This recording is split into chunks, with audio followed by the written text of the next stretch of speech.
সাথী আপুর লেগে নিয়ে দেন তাহলে, এই যে পিঠা নিয়ে দেন, তালের পিঠা, মাংস রুল।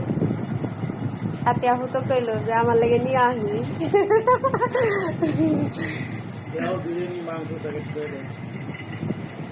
হাসাই দিয়া লাগবে, কইবো একা একা খায় আইসো, মানে কষ্ট না।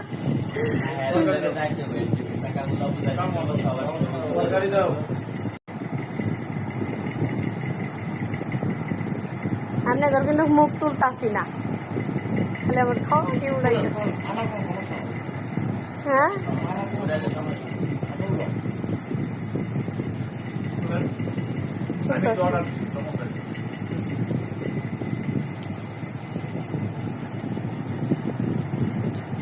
আবার কেউ রাগ করবো না কি এলা।